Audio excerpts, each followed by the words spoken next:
Eleanor Walsh had spent 19 years at Harrington Financial building something that had no name in the company handbook, not a title, not a corner office, not a plaque on a wall, something quieter than all of that. She knew which clients called on Fridays because their anxiety peaked at the end of the week. She knew which junior analysts needed 30 seconds of acknowledgement before they could function in a meeting. She knew the building's heating system ran cold on the east side in January, and she had quietly moved 3 people's desks over the years without anyone noticing or asking why. She was 54 years old. She wore the same 4 blazers in rotation. She brought her lunch in a container her daughter had given her 3 Christmases ago, with a small note still taped inside the lid that she had never removed. She took the bus every morning. She had taken the bus every morning for 19 years. Nobody at Harrington Financial knew that Eleanor Walsh had not needed to work a single day of those 19 years. Nobody knew about the inheritance, the properties, the portfolio that had been quietly compounding since she was 31 years old, when her grandfather, a man who had built 3 companies from nothing in a country that wasn't his, had looked at her across a hospital bed and said, "Eleanor is the only one who ever understood what any of this cost, and left her everything while his own children were still in the waiting room arguing about the parking validation." Eleanor came to Harrington because she loved the work. She stayed because she loved the people. She was about to find out that love is not always returned in kind. His name was Marcus Hale, 38 years old, imported from a competitor with a 6-figure signing bonus and a reputation for turning underperforming divisions around by removing what he called legacy dead weight. He arrived on a Monday. By Wednesday, he had rearranged the seating plan without consulting anyone. By Friday, he had held 4 meetings that Eleanor had not been invited to, despite running the client relations division for 11 years. She said nothing, assumed it was transition chaos, gave him the benefit of a doubt she would later wish she had kept for herself. The first time he spoke to her directly was in the corridor outside the 2nd-floor conference room. He was walking with 2 men she didn't recognize, consultants brought in from outside. They were laughing about something when Eleanor stepped out of her office and nearly walked into them. Marcus looked at her, then looked at the consultants, then back at her. "This is Eleanor," he said.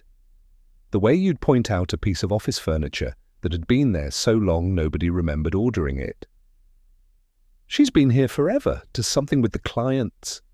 He paused, actually looked at her face for a moment as if trying to remember something. "What is it you actually do again?" The consultants waited. I looked at him calmly. "The way you look at something that doesn't know what it's standing in front of." And I said, "Client relations. 11 years. I manage the 17 largest accounts in this division." Marcus nodded slowly, the nod of a man who has already stopped listening. "Right," he said, "the legacy stuff," and walked past me like I was a door he had already pushed open. The boardroom on a Thursday afternoon, full table, 12 people, quarterly review. Eleanor had prepared the presentation herself. 3 weeks of data, client feedback, retention figures that told a story anyone with eyes could read. She had barely finished the 2nd slide when Marcus interrupted. "Can I stop you there?" Not a question. Eleanor stopped. "These numbers?" He leaned back in his chair, arms crossed, the body language of a man who had decided before he walked in. "They're not bad for someone who's been coasting for a decade, but they're not good either." He looked around the table, making sure everyone was watching, making sure this was a performance. "I've been here 3 weeks and I can already see what the problem is with this division. It's comfortable, it's slow, it's been allowed to just..." He waved one hand in a vague, dismissive circle. "Exist, without anyone asking whether existing is actually enough." The table was quiet. I felt every pair of eyes move to my face, checking my reaction, looking for the crack. I gave them nothing. Marcus wasn't finished. "Eleanor." He said my name like it was a mild inconvenience. "How long did this presentation take you?" 3 weeks, I said. 3 weeks. He repeated it to the room. "Let it sit there." 3 weeks for this. He tapped the presentation on the screen with one finger. "I had analysts at my last firm who could have done this in an afternoon. Honestly." He shook his head slowly. The performance of reluctant disappointment. "I think we need to ask some hard questions about whether the experience we're paying for in this room is actually translating into output, or whether it's just history, inertia. People who've been here so long they've forgotten that comfortable and valuable are not the same thing." He looked at Eleanor directly. "No offense." I looked back at him. 2 words sat in my mouth that I did not say. I had spent 19 years learning that the most powerful response to a small person performing largeness is the one they cannot use against you. Silence. Complete. Absolute. Silence. The meeting ended. People filed out without meeting Eleanor's eyes, not because they agreed with Marcus, because agreement was easier than the alternative, and everyone in that room had a mortgage. One woman, Janet from compliance, 22 years at the firm, the kind of person who remembered everyone's birthday and nobody's title, touched Eleanor's arm briefly as she passed. Didn't say anything, didn't need to. Eleanor sat alone at the long table for a moment after everyone had gone. Looked at the presentation still on the screen. The 3 weeks of work. The 17 clients. The retention figures that told a story about trust built over years and never lost.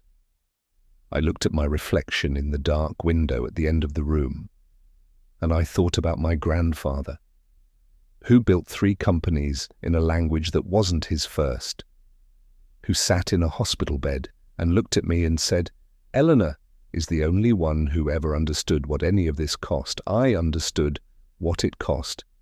I had always understood." 3 weeks later, Marcus Hale stood in front of the same boardroom table. Different meeting, different energy, the kind of silence that has weight. The entire board of directors seated on one side. 4 people Eleanor had never introduced to Marcus. 4 people who had flown in that morning from 3 different cities, because Eleanor had made 4 phone calls, not to complain, not to threaten, not to explain herself, simply to invite them to see the division she had built, in person, firsthand, before any decisions were made about its future. She had been planning to make those calls regardless. Marcus had simply accelerated the timeline. The board chair, a woman named Patricia Cho, who had known Eleanor for 11 years and had never once needed to be told what Eleanor Walsh was worth to this institution, looked at Marcus across the table with the specific expression of someone who has already read everything and simply came to confirm what they already knew. She placed a single document on the table, slid it toward Marcus. "Mr. Hale," she said quietly, "we've completed our review of the division's performance over the last 11 years. Client retention, revenue growth, referral rates, team stability." She paused. "And the last 3 weeks?" Marcus looked at the document, then looked up. His eyes found Eleanor standing at the far end of the room. She was wearing one of her 4 blazers, the navy one. The same one she had worn the morning he had waved his hand in a vague, dismissive circle and said, "Comfortable and valuable are not the same thing." I looked at him the way my grandfather had looked at things he had already decided about. Quietly, finally, without cruelty, because I had never needed him to know who I was. I had only needed to remember it myself. Patricia Cho said something else to Marcus. I wasn't listening anymore. I was thinking about a lunch container with a note taped inside the lid. A bus I had taken for 19 years, not because I had to, but because The ordinary things were the ones that kept you honest, the ones that kept you yourself. Marcus Hale was escorted from the building that afternoon. I took the bus home, same as always, same as every day for 19 years. Some things only look small from the outside,